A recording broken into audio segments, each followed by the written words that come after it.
हम में से ज्यादातर लोग इस बात पर ज्यादा ध्यान नहीं देते हैं कि हम अपना पैसा कैसे खर्च करते हैं, और जब हम ध्यान देते हैं तो हम अक्सर बड़े खर्चों पर ही फोकस करते हैं, जबकि हमारे बैंक अकाउंट्स की सेविंग्स को कम करने वाले हमारे डेली एक्सपेंसेस को हम इग्नोर कर देते हैं। दोस्तों, ऐसा नहीं होना चाहिए। हम छोटी छोटी चीजों पर खर्च करने से पहले इस बात पर ध्यान नहीं देते कि उस पैसे को कमाने के पीछे कितने घंटों का हार्ड वर्क है। हम ये नहीं समझ पा रहे हैं कि उस पैसे को बर्बाद करने के बजाय अगर हम उसे कहीं इन्वेस्ट करें तो हम अच्छी वेल्थ क्रिएट कर पाएंगे। दोस्तों, हम इन सब को बदल सकते हैं। इसे बदलने के लिए जो फैक्टर है उसे हम कहते हैं द लाटे फैक्टर। जिस तरह हमने पिछले वीडियो में जिम और शू की स्टोरी से जाना था कि किस तरह से उन दोनों ने सिगरेट की बुरी आदत को छोड़कर पैसे सेव करना शुरू किया था, हमें भी उसी तरह छोटी छोटी चीजों पर किए गए खर्चों को लेकर अवेयर होना पड़ेगा और उस पैसे को स्मार्टली यूज करके हम फ्यूचर के लिए फाइनेंशियल फ्रीडम को हासिल कर सकते हैं। दोस्तों, इससे कोई फर्क नहीं पड़ता कि हम कितना पैसा कमाते हैं,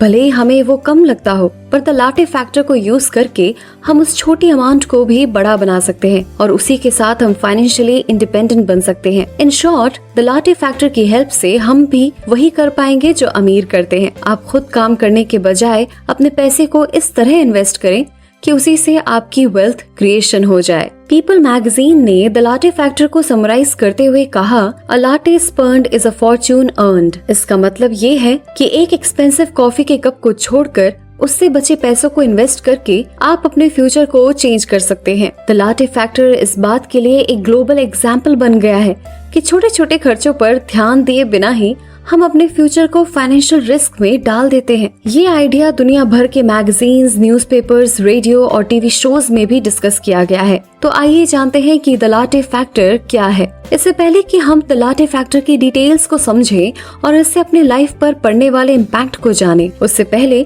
ये जानना जरूरी है कि एक ऑटोमेटिक मिलियनेयर बनने के लिए इस बात को एक्सेप्ट करना होगा कि हमारी इनकम का अमाउंट मैटर नहीं करता। हमारा ये माइंडसेट होना चाहिए कि हम पहले से ही अमीर बन चुके हैं, और कॉन्फिडेंट होने के लिए हमें ये बात सिर्फ दिमाग से ही नहीं बल्कि दिल से भी माननी होगी। और जिस दिन हम इसको पूरी तरह से मान चुके होंगे, हमारी लाइफ फाइनेंशियली पूरी तरह से बदल जाएगी। तो दोस्तों, इस वीडियो में मैं बात कर रही हूँ ऑथर डेविड बाक की best seller book the automatic millionaire की। इस बुक पर ये चौथा वीडियो है। अगर आपने पहले वाले वीडियो नहीं देखे हैं तो पहले वो देख लें। उन वीडियोस का लिंक इस वीडियो के डिस्क्रिप्शन में है। साथ ही अगर आप शेयर मार्केट में पैसा इन्वेस्ट करना चाहते हैं और अभी तक आपके पास में डीमैट अकाउंट नहीं है या बहुत ज्यादा ब्रोकरेज से परेशान हैं, तो देश के सबसे अच्छे, बड़े और भरोसेमंद ब्रोकरेज फर्म ज़ीरोधा, अपस्टॉक्स और एंजल ब्रोकिंग का लिंक इस वीडियो के डिस्क्रिप्शन में है। आज ही अपना डीमैट अकाउंट ओपन करें, जहां पर आपका ब्रोकरेज मैक्सिमम 20 रुपए ही लगेगा। इतनी चीपेस्ट ब्रोकरेज रेट और सेफ्टी और कहीं नहीं मिलेगी। तो चलिए शुरू करते हैं।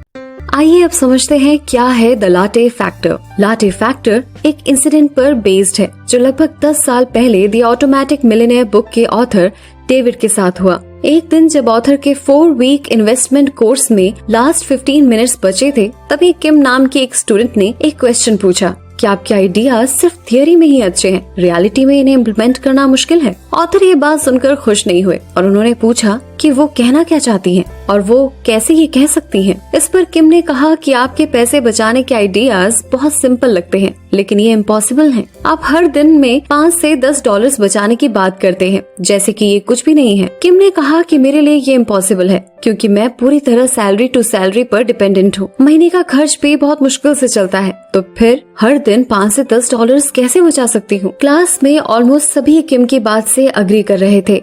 ऑथर ने बाकी का सारा टाइम किम की क्वेरीज सॉल्व करने में लगा दिया। ऑथर ने किम से पूछा कि क्या वो उनके क्वेश्चंस का जवाब देंगी, तो किम ने हाँ में सर हिलाया। ऑथर ने किम के डेली एक्सपेंसेस की लिस्ट ब्लैक बोर्ड पर बनाना स्टार्ट किया और वो पूरे दिन क्या करती हैं इस बारे में पूछा। किम ने बताया कि वो रोज ऑफिस जाती हैं और एक दिन पहले के मैसेजेस का जवाब देती हैं। इतने में ही ऑथर ने उन्हें रोक दिया और पूछा कि वो ऑफिस जाने से पहले क्या करती हैं और क्या वो अपनी सुबह की कॉफी नहीं पीती हैं। क्लास में किम की फ्रेंड उन्हें देखकर हंसने लगी और बोली, कॉफी के बिना किम का दिन स्टार्ट ही नहीं होता। इस पर ऑथर ने पूछा कि वो कॉफी घर पर बनाती हैं या उन्हें ऑफिस में फ्री में मिलती है। किम ने तुरंत ही रिप्लाई करा कि वो स्टारबक्स पर अपनी फ्रेंड के साथ कॉफी पीना पसंद करती हैं। तो ऑथर ने पूछा क्या वो रेगुलर कॉफी लेती हैं। किम ने कहा कि वो स्टारबक्स में एक special coffee double non fat latte पीती हैं ऑथर ने क्यूरियस होकर पूछा कि एक डबल नॉन फैट लाटे की कॉस्ट कितनी है। किम ने कहा $3.50। ऑथर ने पूछा कि वो कॉफी के साथ खाने में क्या लेती हैं, जिस पर किम ने कहा कि वो मफिन खाती हैं। ऑथर ने मफिन का भी कॉस्ट पूछा। किम ने बोला $1.50। ऑथर ने ब्लैक बोर्ड पर जब कैलकुलेट किया तो वो भी सरप्राइज रह गए कि $5 ऑफिस जाने से पहले ही खर्च हो जाते हैं, जिसे देखकर किम ने कहा कि ये कोई बड़ी बात नहीं है, सब ऐसा करते हैं। मैं जितना हार्ड वर्क करती हूँ, क्या मैं खुद को एक कॉफी के कप से ट्रीट भी नहीं कर सकती? ऑथर ने उन्हें आगे के दिन के खर्चों के बारे में बताने को कहा। किम ने कहा कि वो 10 बजे भी एक ब्रेक लेती हैं और कुछ फ्रेंड्स के साथ जूस पीने जाती हैं। तब ऑथर ने उनसे जूस की कॉस्ट पूछी। किम ने कहा $3.95। किम की फ्रेंड ने बीच में इंटरप्ट करते हुए कहा कि वो जूस में एक्स्ट्रा एड-ऑन्स करवाती हैं, जिससे जूस की कॉस्ट बढ़ जाती है। किम ने खुद को डिफेंड करते हुए कहा कि वो एक्स्ट्रा एड-ऑन्स ऑक्सीजन सप्लाई बढ़ाता है। ऑथर ने एड-ऑन्स की एक्स्ट्रा कॉस्ट पूछी और साथ में वो खाने में क्या लेती हैं। किम ने कहा 50 सेंट्स एड-ऑन्स के लिए और खाने के लिए एक पावर बार जो कि उसे $1.75 की पड़ती है। ऑथर ने कहा कि तुम लंच से पहले ही $10 खर्च कर चुकी हो और अभी तक तो ऐसा कुछ खाया भी नहीं है। ये सुनकर पूरी क्लास हंसने लगी। इसके बाद ऑथर ने किम को रोक दिया और कहा कि हमें आगे के दिन के एक्सपेंसेस के बारे में नहीं जानना। पॉइंट आपका मजाक उड़ाना नहीं है, बल्कि ये देखना है कि रोज हम छोटे छोटे खर्चे करते हैं और उनके बारे में जरा भी नहीं सोचते हैं। दोस्तों, इसका मतलब ये नहीं कि आप अपने खर्चे पूरी तरह बंद करें, बस बेमतलब के खर्चों पर ध्यान देना है। ऑथर आगे बताते हैं, हम ऐसा सोचते हैं कि आपने आज से ही सेविंग्स करना स्टार्ट करा है, दिन के $5 तो बचा ही सकते हैं। ऑथर ने किम से एज पूछी। किम ने बताया कि वो अभी 23 साल की है। तब ऑथर ने कैलकुलेट करके उसके रिटायरमेंट प्लान के बारे में बताया कि अगर वो रोज $5 सेव करती हैं, तो मंथली $150, एनुअली $2000 सेव कर पाएंगी। स्टॉक मार्केट के अकॉर्डिंग पिछले 50 साल से इन्वेस्टमेंट पर कम से कम 10% एनुअल रिटर्न मिल रहा है। तो इस हिसाब से अगर वो ये सोचे कि 65 साल की एज तक वो कितना सेव कर पाएंगी। ऑथर ने किम को गेस करने को कहा और किम 10,000 से $50,000 तक ही सोच पाई, पर वो शॉक्ड हो गई जब उन्हें ऑथर ने बताया कि वो नियरली $1.2 मिलियन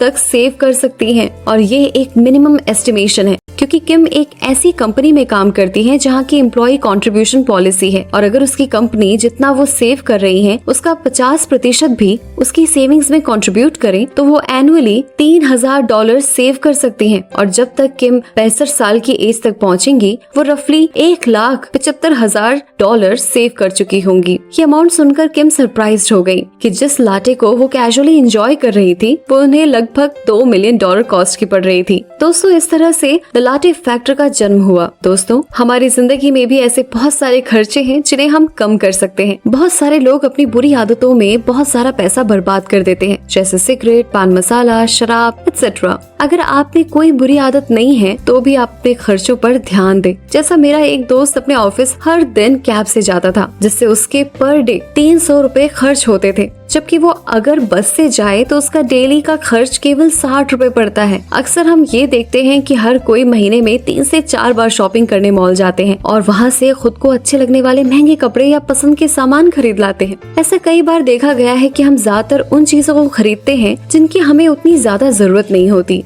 जिससे कि खर्चे बढ़ जाते हैं और सेविंग्स एक बार फिर से गिरती जाती है। ऐसे टाइम में हमें ये पहचानने की जरूरत है कि हमारी जरूरत की चीजें क्या है। इसके लिए आप एक लिस्ट बना सकते हैं कि आपको पूरे महीने किन जरूरी चीजों की जरूरत होगी और बीते महीने ऐसे कौन से सामान थे जिन्हें आप लेकर आए लेकिन इस्तेमाल नहीं होने के कारण वो खराब पड़े रहे। ऐसा करने से आप नए महीने में काफी कम फालतू सामान की शॉपिंग करेंगे और एक अच्छी अमाउंट सेव कर पाएंगे। तो बाकी की बातें टू बी कंटिन्यूड। ये बातें मैंने आपको द ऑटोमेटिक मिलियनेयर बुक से बताई है, जो डिटेल में सिखाती है कि हम अपने पैसे को कैसे मैनेज कर सकते हैं, वो भी लाइफ को एंजॉय करके। सो आप ये सारी बातें सीखना चाहते हो तो डिस्क्रिप्शन में जाकर बुक खरीद सकते हो। और अगर आप इसी बुक पर अगला पार्ट देखना चाहते हैं तो मुझे कमेंट करके जरूर बताएं। दोस्तों, वीडियो पसंद आया तो लाइक का बटन जरूर दबा दें और हमसे जुड़ने के लिए एफर्टलेस जीके को इंस्टाग्राम पर फॉलो जरूर करें और ऐसे ही काम की बातों के लिए चैनल को सब्सक्राइब करें। साथ ही साथ डिस्क्रिप्शन में दिए लिंक से ज़ीरोधा या अपस्टॉक से अपना डीमैट अकाउंट ओपन करना ना भूलें।